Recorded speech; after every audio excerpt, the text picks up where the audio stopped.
आज कलयुग का हर आदमी हमें दौलत के पीछे भागता हुआ दिखाई दे रहा है। वो सिर्फ दौलत इकट्ठा करना चाहता है। वो समझता है कि दौलत अगर मैंने इकट्ठा नहीं की तो मेरी ज़िंदगी रुक जाएगी, जीवन थम जाएगा, ऐसे उसे महसूस होता है। लेकिन मनुष्य का एक स्वभाव रहता है, वो है अभाव को ढूंढना। अभाव को ढूंढना मनुष्य का स्वभाव है। लेकिन एक बात आदमी ने ध्यान में रखनी चाहिए, वो है कि धन जिंदगी में पेट्रोल की तरह काम करता है। जिस तरह कोई भी गाड़ी बिना पेट्रोल के चल नहीं सकती, आगे बढ़ नहीं सकती, उसी तरह जिंदगी में धन बिना जिंदगी चल नहीं सकती, यह सबको पता है।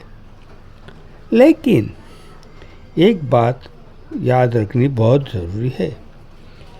गाड़ी में जिस तरह सिर्फ पेट्रोल डालने से गाड़ी आगे नहीं बढ़ेगी, वह नहीं चलेगी, क्योंकि उस गाड़ी का इंजन भी सही स्थिति में होना बेहद ज़रूरी होता है।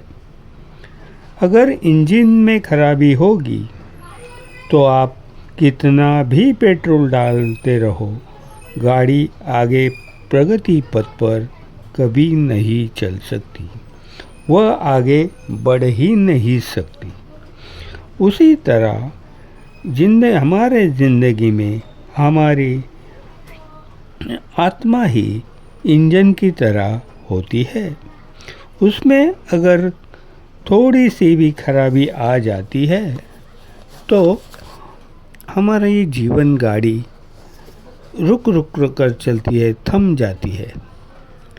धन का पेट्रोल भले ही आप डालते जाओ, लेकिन वह गाड़ी आपको खुशी के स्टेशन पर तभी पहुंचा सकती है जबकि आपका इंजन यानी आत्मा, जीवन का इंजन जो आत्मा है, हमारी नीयत जो उसके पुर्जे है, वो अगर सही काम नहीं करते तो गाड़ी आपको खुशी के स्टेशन पर पहुंचाने में काम नहीं आ सकती, वह आपको बीच में ही छोड़ देगी। इसलिए हमें ज़िंदगी में सदाचार, सद्विचार और सद्गुरु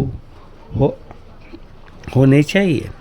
अगर ये तीनों के बल पर हमारे ज़िंदगी ऊंचाइयों को छू सकती है। तुमने टीवी पर महाभारत देखा होगा और महाभारत की किताब पढ़ी होगी। उसमें आज के वास्तव का प्रतिबिंबित होता है। उस समय अगर आज के हिसाब से देखा जाए तो उस समय दुर्योधन, दुशासन और शकुनी थे। लेकिन आज कल देखा जाए तो हर नुक्कड़ पर हमें दुर्योधन, दुशासन मिल जाते हैं। हर दम हमें वो कहीं न कहीं दिखाई देते हैं। इसलिए हमें हमारे जीवन को अगर अच्छी तरह बिताना है तो हमें सद्विचारों पर अटल रहना होगा, सदाचार को निभाना होगा और सद्गुरु का आशीर्वाद भी प्राप्त करना होगा। कोई भी कर्म जब हम करते हैं तो उसकी सबसे पहले हमारे दिमाग में उस कर्म के बारे में विचार तरंगे उठने लगती है और फिर वह विचार तरंगे लहरों का रूप धारण करके कर्म की राह पर अग्रसर होती है। इसलिए हमारे दिमाग में अगर सद्विचार, सदाचार और सद्गुरु के बारे में आस्था होगी तो हमारी जिंदगी बहुत ही सुखद होगी। हमारे हाथों से हमेशा सत्कर्म और सदाचार ही होता रहेगा। जिस तरह प्रकृति में उत्पत्ति, स्थिति और लय, यह 3 अवस्था होती है, यह हमें सबको पता है। वैसे ही हमारे जीवन के कल्याण के 3 मूलाधार है, जो अभी मैंने बताए। कौन से? तो सद्विचार, सदाचार और सद्गुरु।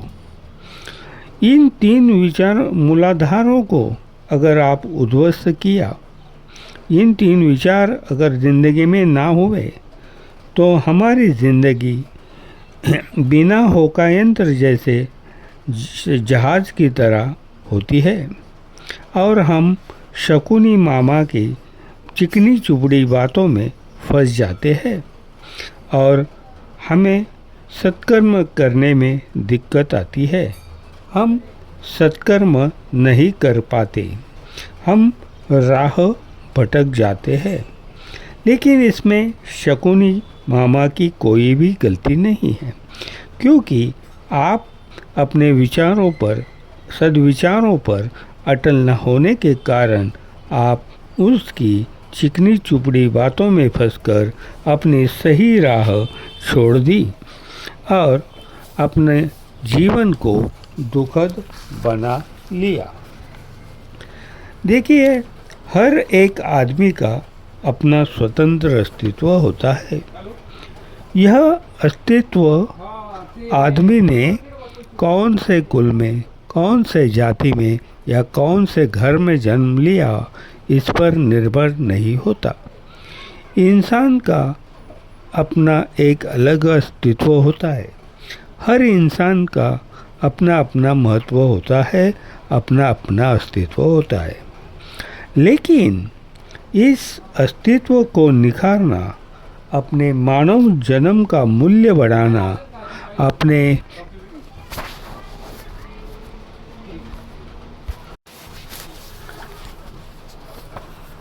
मानव जन्म का मूल्य बढ़ाना, अपने अस्तित्व को निखारना बहुत ज़रूरी होता है। जब आप इस मौल्यवान जन्म को न्याय देंगे, उस वक्त खुशियाँ आपके कदम चूमने लगेगी। हमारे अहंकार के कारण ही हम जिंदगी में असफल होते हैं और अपने नसीब को कोसते रहते हैं। हमारे गलती का बोझ हम हमेशा दूसरों के सर पर डालना चाहते हैं। यह हमारा आचरण आने वाली नस्ल को क्या संदेश पहुंचा रहा है, इसे याद रखना होगा। इसलिए आंखें खुली रखनी होगी, दिमाग का सही इस्तेमाल करना होगा, हर बात का उचित मतलब, सही मतलब जानने की कोशिश करनी होगी। अपने कर्म को न्याय और नीति से करना होगा।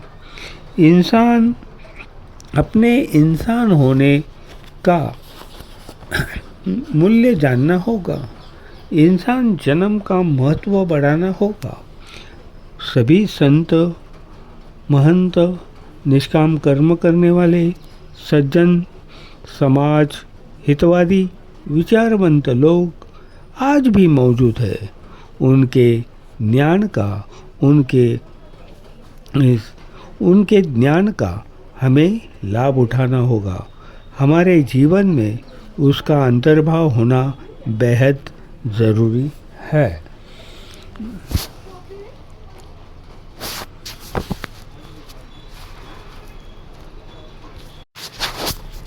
जीवन में कुछ भी त्याज्य नहीं होता, उसका इस्तेमाल करने का तरीका हमें सीखना पड़ता है।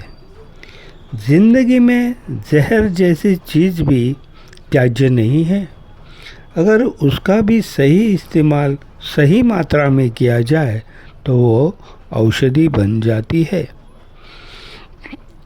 लेकिन हर आदमी के दिल में कोई ना कोई आस रहती है।